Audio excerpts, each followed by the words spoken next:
네, 요한복음 15장 1절부터 17절까지 말씀입니다. 다 같이 시작.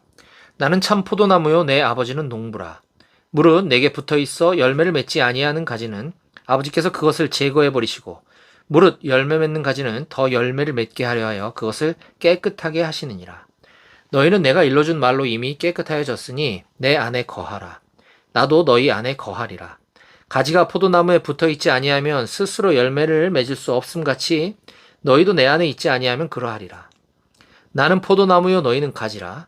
그가 내 안에 내가 그 안에 거하면 사람이 열매를 많이 맺나니 나를 떠나서는 너희가 아무것도 할 수 없음이라. 사람이 내 안에 거하지 아니하면 가지처럼 밖에 버려져 마르나니 사람들이 그것을 모아다가 불에 던져 사르느니라. 너희가 내 안에 거하고 내 말이 너희 안에 거하면 무엇이든지 원하는 대로 구하라. 그리하면 이루리라. 너희가 열매를 많이 맺으면 내 아버지께서 영광을 받으실 것이요 너희는 내 제자가 되리라. 아버지께서 나를 사랑하신 것 같이 나도 너희를 사랑하였으니 나의 사랑 안에 거하라. 내가 아버지의 계명을 지켜 그의 사랑 안에 거하는 것 같이 너희도 내 계명을 지키면 내 사랑 안에 거하리라. 내가 이것을 너에게 이름은 내 기쁨이 너희 안에 있어 너희 기쁨을 충만하게 하려 함이라. 내 계명은 곧 내가 너희를 사랑한 것 같이 너희도 서로 사랑하라 하는 이것이니라. 사람이 친구를 위하여 자기 목숨을 버리면 이보다 더 큰 사랑이 없나니 너희는 내가 명하는 대로 행하면 곧 나의 친구라. 이제부터는 너희를 종이라 하지 아니하리니 종은 주인이 하는 것을 알지 못함이라. 너희를 친구라 하였노니 내가 아버지께 들은 것을 다 너희에게 알게 하였습니다. 너희가 나를 택한 것이 아니요 내가 너희를 택하여 세웠나니 이는 너희로 가서 열매를 맺게 하고 또 너희 열매가 항상 있게 하여 내 이름으로 아버지께 무엇을 구하든지 다 받게 하려 함이라. 내가 이것을 너에게 명함은 너희로 서로 사랑하게 하려 함이라. 아멘. 네, 지난주와 지지난주에 걸쳐서 우리는 지난 두 주간 요한복음 14장 말씀에 대해서 함께 말씀을 살펴보았는데요. 요한복음 14장부터는 예수님이 13장까지에 있었던 대중사역, 회중사역을 이제 마치고 14장부터 예수님의 12 제자에게 집중하시는 제자훈련, 제자사역이 시작되는 모습이라고 말씀드렸습니다. 그 첫 시간인 14장에서 예수님은 이 4명의 제자들이 번갈아가며 예수님께 질문을 할 때 그것에 대한 답변을 해주시는 형태로 예수님과 제자들의 Q&A 시간을 살펴보았는데 지난주에 나눴던 말씀만 우선 간단하게 복습을 해보면 지난주에는 예수님의 제자 중에 2명 빌립과 가룟인 아닌 유다, 그러니까 예수님 팔아넘긴 그 유다 말고 다른 유다, 빌립과 유다가 예수님께 질문하면서 예수님이 답변하시는 그 내용 가운데 어떤 메시지를 담고 있느냐 하면 바로 다시 오신 예수님에 대해서 설명하고 계신다라고 하는 것을 말씀드렸습니다.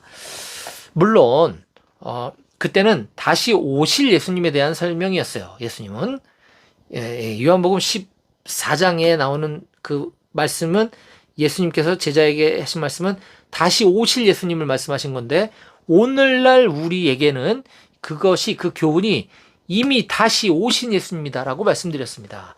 왜 그랬는가? 왜 다시 오신 예수님이라고 얘기했는가? 첫 번째는 바로 예수님께서 부활하신 모습으로 다시 오셨다. 요한복음 14장에서는 부활하신 모습으로 다시 올 거야 라고 말씀하셨지만 우리에게는 이미 2000년 전에 그것은 역사적 사실로 이미 이루어졌습니다. 따라서 우리는 부활의 주님으로 다시 오신 예수님이라고 얘기할 수 있는 것이죠. 두 번째는 성령님으로 다시 오셨다. 예수님은 성령님으로 다시 오셨다고 말씀드렸습니다.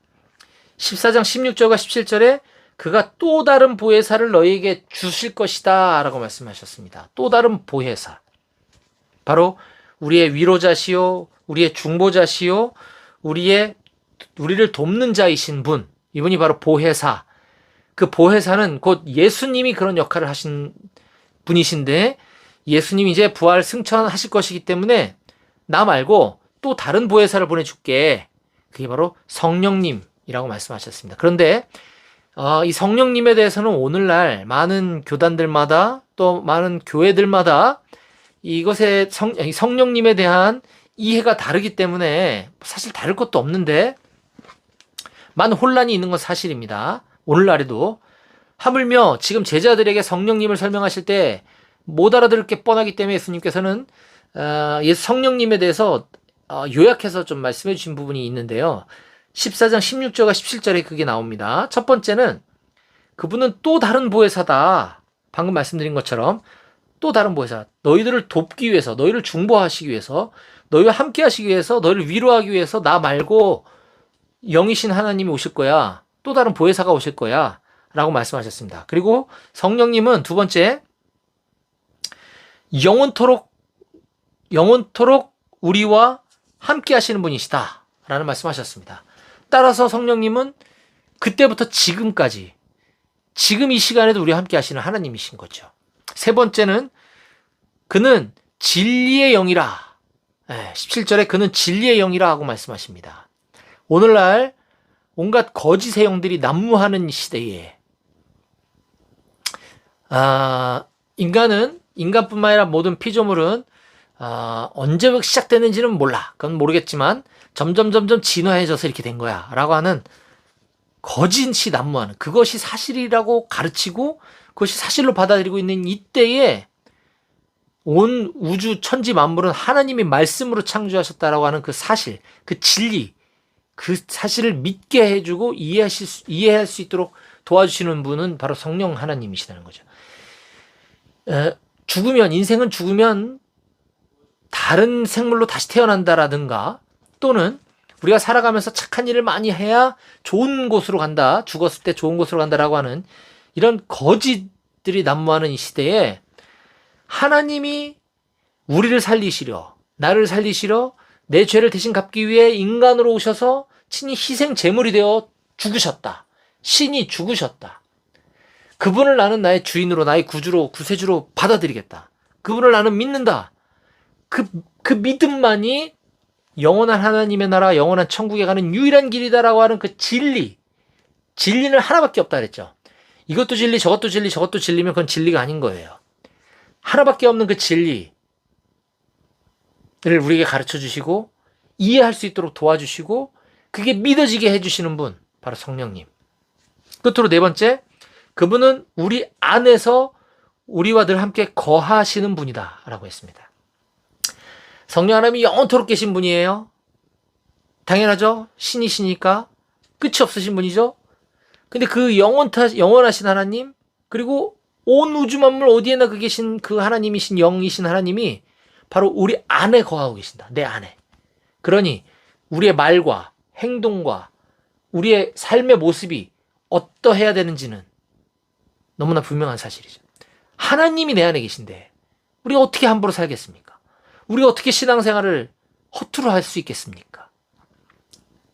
이 사실 꼭 명심하시기 바라요. 그래서 다시 돌아가면 지난 시간에 말씀의 첫 번째 교훈은 다시 오신 예수님 중에 부활하신 예수님으로 다시 오셨다. 그 다음에 성령님으로 다시 오셨다 말씀드렸고요. 마지막 세 번째, 그분은 말씀으로 다시 오셨다. 예수님은 말씀으로 다시 오셨다라고 했습니다. 그래서 나의 계명을 지키는 자라야 나를 사랑하는 자야. 내 계명을 지켜야 돼. 내 계명을 지키는 자는 곧 아버지의 계명을 지킨 거야 라고 예수님 말씀하고 계신 것입니다. 말씀으로 오신 예수님, 그 계명을 지키는 우리들이 다 될 수 있기를 바랍니다. 자, 이제 오늘은 요한복음 강해설교 48번째 시간인데요. 요한복음 15장 1절부터 17절까지 본문 말씀을 가지고 저는 오늘 열매 맺는 제자로 사는 비결, 열매 맺는 제자로 사는 비결이라고 하는 제목으로 하나님의 말씀을 증거하도록 하겠습니다. 자, 오늘 본문은 예수님께서 포도나무 비유로 설명을 해주시는 것을 우리가 아까 읽어볼 수 있었습니다. 자, 1절과 2절 말씀 읽어보겠습니다. 나는 참 포도나무요 내 아버지는 농부라. 무릇 내게 붙어있어 열매를 맺지 아니하는 가지는 아버지께서 그것을 제거해버리시고 무릇 열매를 맺는 가지는 더 열매를 맺게 하려 하여 그것을 깨끗하게 하시느니라. 아멘. 여기 비유와 해설까지 해주십니다. 신천지 같은 것들이 함부로 성경을 막 비유풀이 하는데 예수님 정확하게 비유를 들어 설명하시고 풀이까지 해주십니다. 자, 포도나무가 등장하는데 포도나무는 바로 나라고 얘기하십니다. 예수님. 나는 참 포도나무요. 그리고 농부가 등장하는데 농부는 내 아버지다. 하나님 아버지라고 얘기하십니다. 즉 하나님이 농부, 예수님이 포도나무인데 여기에 중요한 또 하나가 비유가 나타나는데 무엇이냐면 바로 가지가 있습니다. 가지. 포도나무에는 가지가 있고 포도는 가지에 달리죠. 그렇죠? 그런데 가지가 그 상태에 따라 두 가지가 있다고 합니다. 하나는 열매를 맺는 가지가 있고 하나는 열매를 맺지 못하는 가지가 있다는 것이에요. 저도 제가 농협 중앙회 계열사인 농협손해보험에 직장 생활을 하고 있기 때문에 우리 농민이 우리 조합원님들이시잖아요. 그래서 가끔 농촌 봉사활동을 갑니다. 얼마 전에도 최근에 두 번 포도원에 포도 과수원에 이 봉지 씌우는 작업을 하러 갔다 왔어요. 농부의 심정을 눈꽃만큼 조금 경험한 거죠. 아주 조금. 거기 보면 이 포도가 아주 그냥 주렁주렁 잘 이렇게 달려있고 튼실하게 있는 게 있는 반면에 이렇게 바닥에 두루루 떨어져 있는 것들도 있고 또 가지가 이렇게 떨어져 있는 것도 있겠죠. 이미 포도나무로부터 분리된 그 가지에는 포도가 열릴 수가 없어요. 이건 상식입니다. 농사를 해본 사람만이 아는 것이 아니라 기본이죠. 그 가지가 바로 우리들 제자들이라고 얘기하시는데 중요한 포인트는 열매를 맺는 제자가 있고 열매를 맺지 못하는 제자가 있다는 것이 아니라 중요한 포인트는 뭐냐면 열매를 맺는 가지는 더 열매를 많이 맺게 해주시겠다고 약속하시고요. 그렇지 못한 가지는 제거해 버리시겠다고 말씀하십니다. 이걸 꼭 기억해야 합니다. 중요하죠. 그러면 우리는 열매를 맺는 가지가 돼야 되지 않겠습니까? 그쵸? 열매 맺지 못하는 가지가 되면 우리는 제거당하는 것이니까요. 그러면 열매가 무엇이냐? 열매를 맺는다는 것은 무슨 의미냐? 이걸 알아야 되겠습니다. 이미 다 아실 거라 생각하지만 그건 바로 영혼을 살리는 일이죠. 주님의 제자를 삼는 일입니다.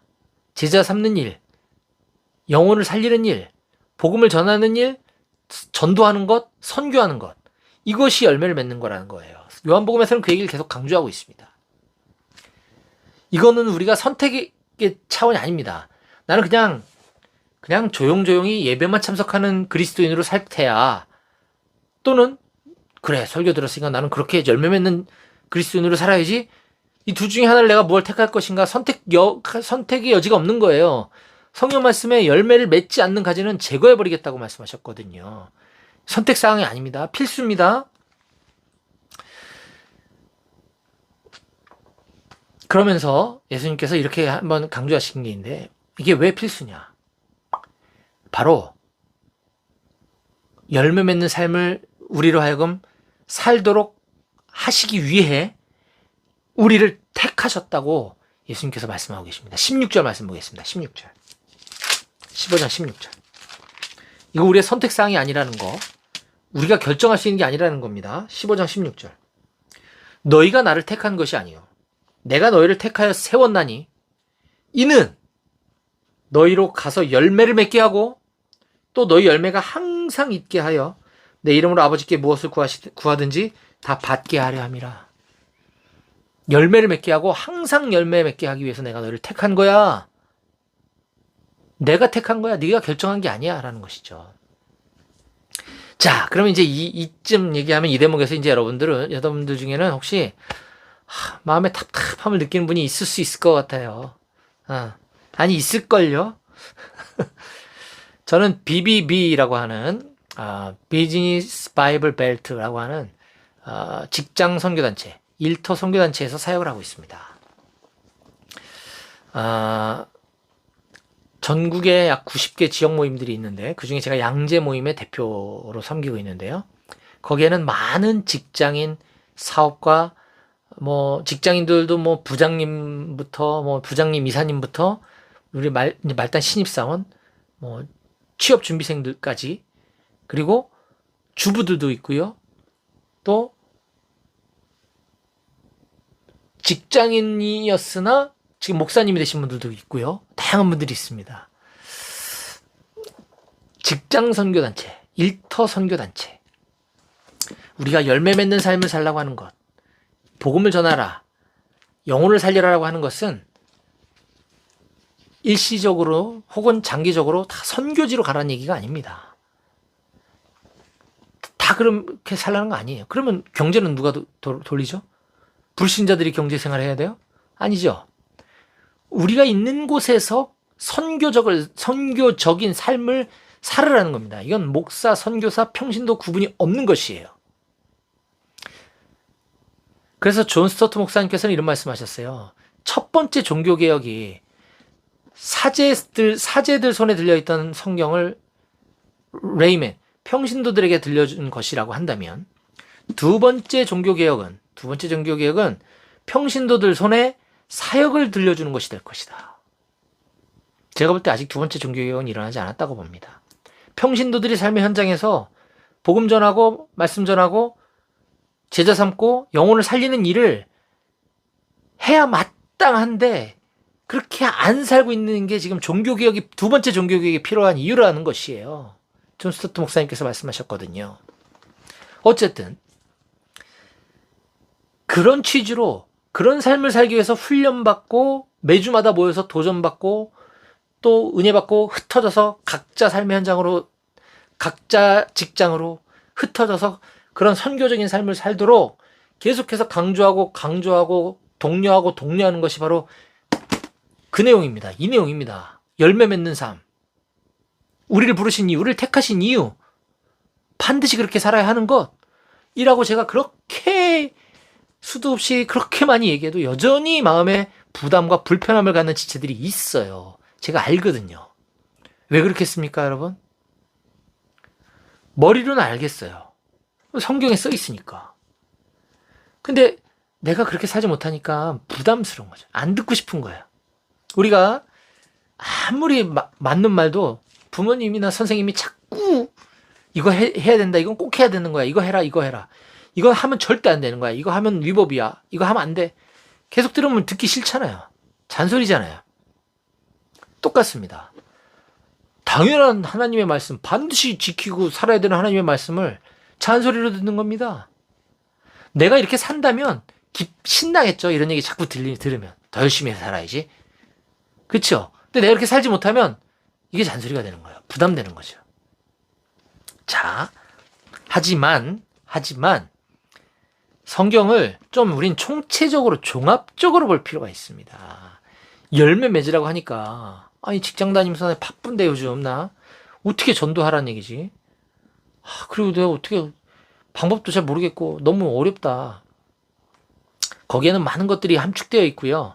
오늘 특히 요한복음 15장에서는 그 열매 맺는 삶이 무엇인지에 대해서 아주 명쾌하게 예수님이 정리해 주세요.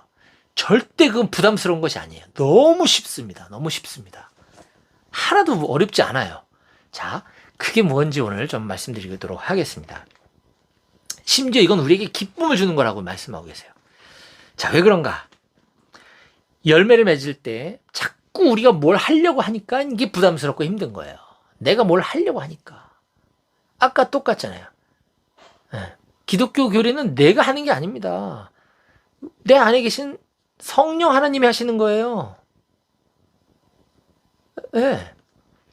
15장 5절 보겠습니다. 15장 5절. 우리가 어떻게 열매를 맺을 수 있는가? 5절. 나는 포도나무요. 너희는 가지라. 가지가 뭘 스스로 할 수 있는 게 있습니까? 자, 그가 내 안에, 내가 그 안에 거하면, 가지가 포도나무가 가지에 거하면 이 사람이 열매를 많이 맺게 돼. 근데 나를 떠나서는 너희가 아무것도 할 수 없어. 그냥 예수님 안에 거하기만 하면 된다는 거예요. 포도나무에 붙어있기만 하면 된다는 거예요. 이게 정답입니다. 이거 얼마나 중요하냐면 예수님이 계속 지금 15장 1절부터 계속 얘기하세요. 자, 보겠습니다. 2절. 물은 내게 붙어 있어. 4절. 내 안에 거하라. 똑같은 말이에요. 나도 너희 안에 거하리라. 또 뒤에 가보면 너희도 내 안에 있지 아니하면 내 안에 거하라. 내 안에 있지 아니하면 열매 맺을 수 없어. 5절. 그가 내 안에 내가 그 안에 거하면. 6절. 사람이 내 안에 거하지 아니하면 7절 너희가 내 안에 거하고 계속 하시는 말씀은 내 안에 붙어 있어. 내 안에 거하면 돼. 이 얘기를 하시는 거거든요.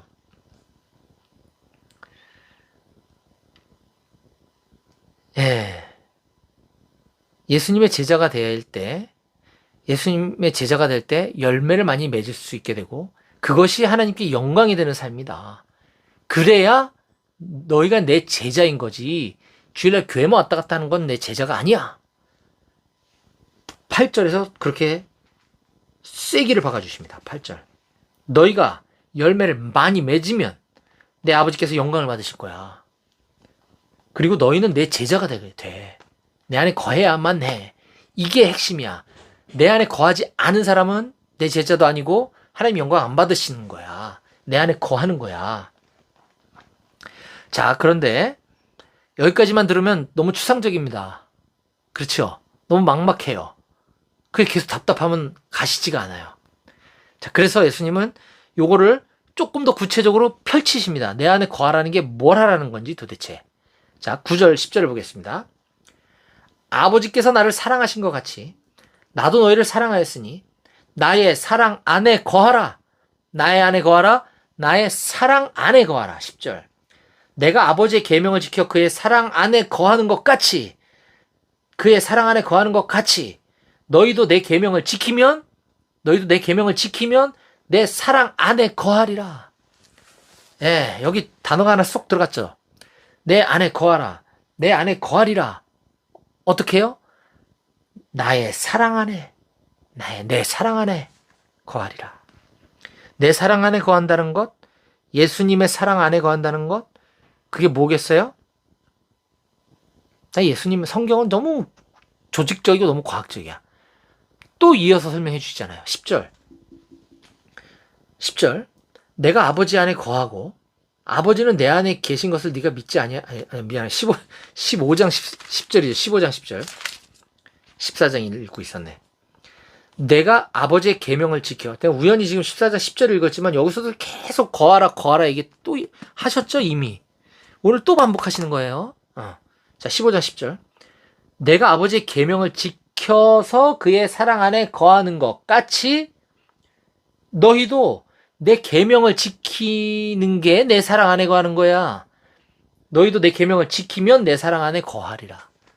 내 계명을 지키는 거야, 그게 바로. 나의 안에 거하면 되는 게 핵심이라고 그랬어요. 근데 그게 뭐냐? 내 사랑 안에 거하는 거래요.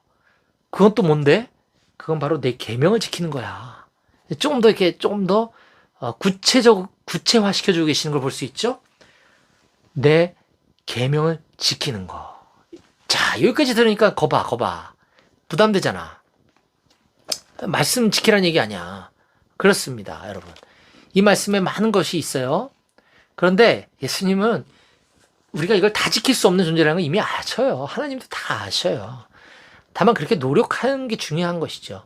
근데 이거를 그냥 기름 짜듯이 쫙 짜내면 딱 하나로다가 쭉 나오는데 그게 뭐냐?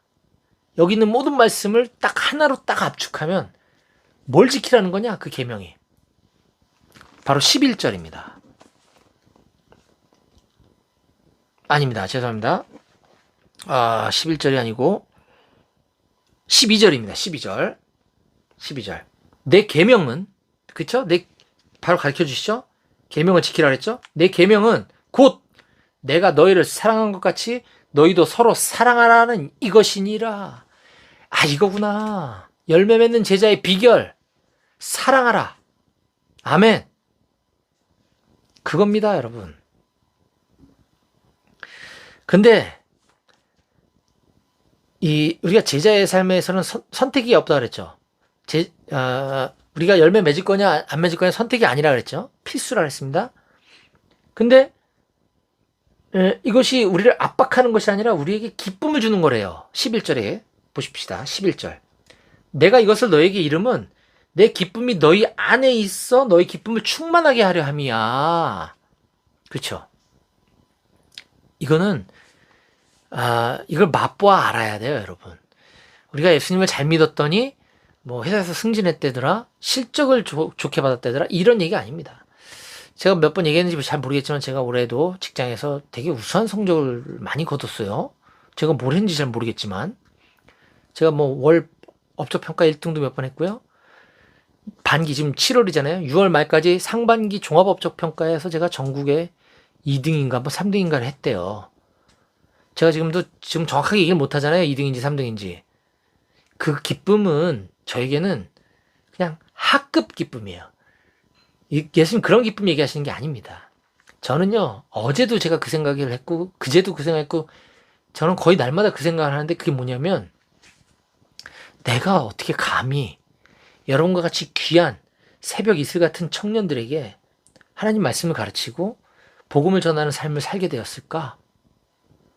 나 같은 게 어떻게 감히 나보다 더 훌륭한 인생 선배님들도 계시고 그 많은 직장인들, 주부들 거의 지금 양재 모임에 저희 지체 BBB 양재 모임 지체들이 한 7, 80명 되거든요. 그중에 한 40명 정도가 꾸준히 매주 정기적으로 출석하는 비율이 인원이 한 40명 정도 돼요. 내가 어떻게 감히 그분들 앞에서 말씀을 가르치고 제자 삼고 하는 이런 삶을 살 수 있을까? 저는 이거 생각할 때마다 정말 몸서리 쳐지게 감격스럽고 행복해요. 기뻐요. 예수님 그 기쁨을 우리에게 주시겠다고 하는 겁니다. 제자로 사는 사람들에게, 열매 맺는 자들에게. 저는 우리 모든 장병들이, 우리 청년들이 다 그런 삶을 살게 되시기를 정말 간절히 축복합니다. 이건 목사에서가 아닙니다. 저는 평신도 때도 이렇게 살았어요. 목사 안수 받기 전에도 직장에서 계속 복음 전하고 양육하고 제자 삼고 모임 개척하고 평신도 때 다 했습니다. 아무도 알아주지도 않아요. 교회에서도 몰라요. 관심이 없어요. 얘기도 하고 간증을 하죠, 당연히. 그건 교회 일이 아니니까. 상관없습니다. 그 기쁨이 얼마나 큰지를 몰라서 그래요. 그 기쁨을 주시겠다고 예수님께서 11절에 분명히 약속하셨음을 기억하시고 믿으시기 바랍니다. 이제 예수님께서 뒤에는 조금 이제 앞에가 중요하니까 뒤에는 좀 빠르게 진행할게요. 우리가 반드시 지켜야 할 이 계명에 대해서 간략하게 함축해 주셨죠? 그런 다음에 그 사랑이라는 거 12절에서 우리가 보았습니다. 근데 이 말씀은 13장 34절의 말씀을 반복해서 또 얘기하신 거예요. 13장 34절. 새 계명을 너희에게 주노니 서로 사랑하라. 내가 너희를 사랑한 것 같이 너희도 서로 사랑하라. 오늘 15장 12절. 내 계명은 곧 내가 너희를 사랑한 것 같이 너희도 서로 사랑하라는 이것이니라. 이게 엑기스라 그랬죠, 제가. 예수님 계속 반복하시잖아요. 사랑하라, 사랑하라, 사랑하라. 자, 그런데 이어서 갑자기 예수님이 친구 얘기를 좀 꺼내십니다. 요게 우리를 좀 헷갈리게 하고 우리를 어렵게 하는 부분인데요. 보십시다. 13절입니다. 15장 13절. 사람이 친구를 위하여 자기 목숨을 버리면 이보다 더 큰 사랑이 없나니. 자, 12절과 13절을 연결해서 읽으니까 여기서 딱 끝나니까 이게 힘든 거예요. 너희도 서로 사랑하라는 게 새 계명이고 매우 중요한 거라 그랬어요. 그래놓고 사람이 친구를 위해서 자기 목숨을 버리면 이보다 더 큰 사랑이 없대. 그럼 우리 보고 친구를 위해서 목숨을 바치라는 거예요? 예수님 그 얘기 하신 겁니까? 여러분 중에 그럴 수 있는 사람이 있어요? 아니 그러면 지키기도 어려운 거를 왜 이렇게 추상적으로 얘기하신 거예요 지금? 여기 우리의 오해가 있단 말입니다. 여러분, 이 13절은 서로 사랑하라는 이것이니라에 갖다가 붙여서 그래서 너희도 친구를 해서 목숨을 버리는 사랑을 해 라는 말씀이 아니에요. 그런 말씀이 어디 있습니까? 사람이 친구를 위하여 자기 목숨을 버리면 이보다 더 큰 사랑이 없나니. 맞아요, 틀려요? 맞죠? 그러니 너희도 친구를 해서 목숨을 버려라 라고 하셨나요? 어디 있어요 그런 말이? 14절. 너희는 내가 명하는 대로 행하면 곧 나의 친구라. 있지 않습니까? 이거는 그 친구를 해서 목숨을 버리는 게 아니라 서로 사랑하라는 거예요, 여러분. 자, 근데 여기 왜 친구 얘기가 뜬금없이 나왔냐? 그죠?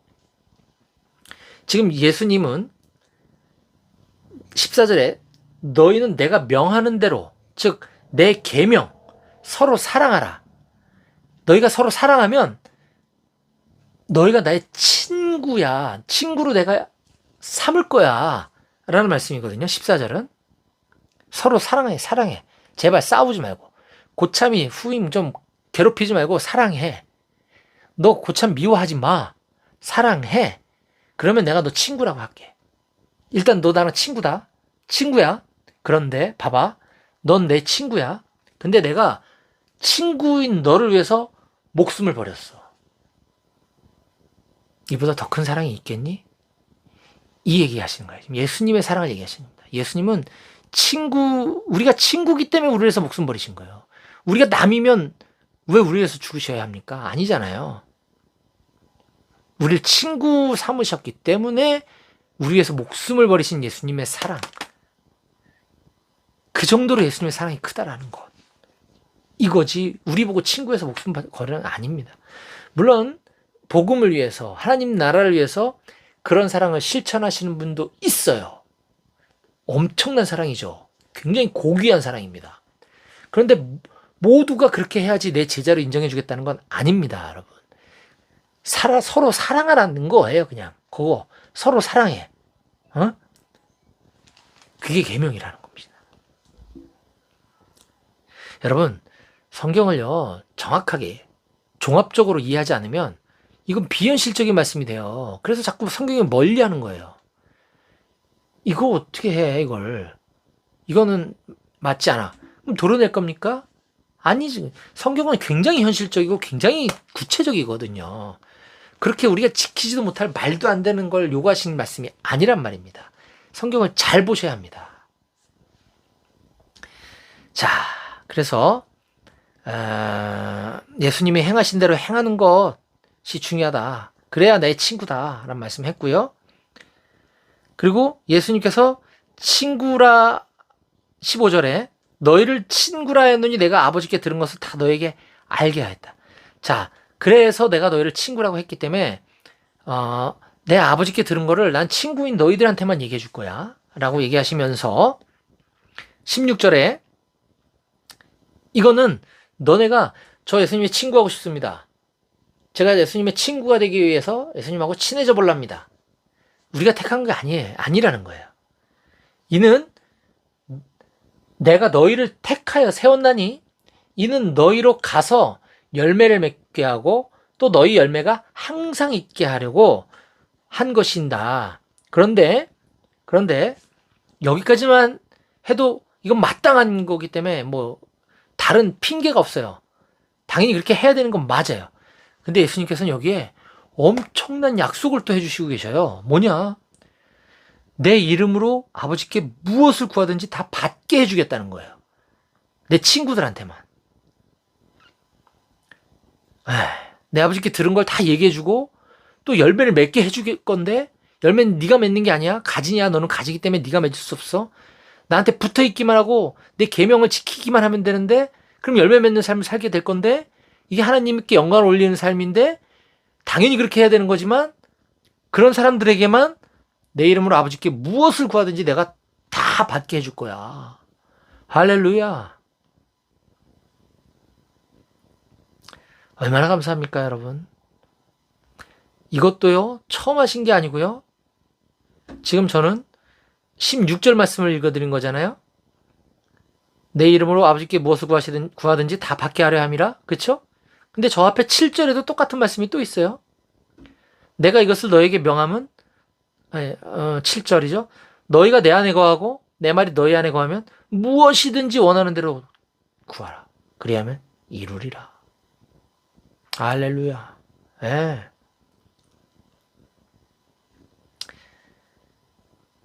여기에 그런데 자, 내 말이 너희 안에 거한다. 예수님의 말씀, 예수님의 계명, 그냥 줄이면 서로 사랑하라는 것이지만 결국은 하나님의 말씀이 성경 안에 거하라는 얘기잖아요. 날마다 성경을 가까이 하라는 얘기입니다. 날마다 성경을 읽으라는 얘기예요. 그러면 내 말이 너희 안에 거하면 그러면 무엇이든지 원하는 대로 구해. 어떻게 해요? 기도해. 그러면 이루리라. 결국 말씀과 기도. 첫 번째는 예수님과 제자, 예수님의 친구, 포도나무와 가지로서의 관계가 먼저 세팅돼야 됩니다. 그게 아니면 소용이 없어요. 그게 우선이고요. 그러면 내 말이 너희 안에 거해. 성경을 읽어봐. 좀 성경을 읽어. 말씀 안에 좀 거해. 그리고 원하는 거 구해. 기도해. 그럼 다 들어줄게. 할렐루야. 이것이 바로 오늘 말씀의 핵심입니다. 사랑하는 여러분, 열매 맺는 제자로 사는 비결, 그것은 서로 사랑하라는 것입니다. 사랑은 동사라 그랬어요. 서로 사랑합니다. 사랑하는 것입니다.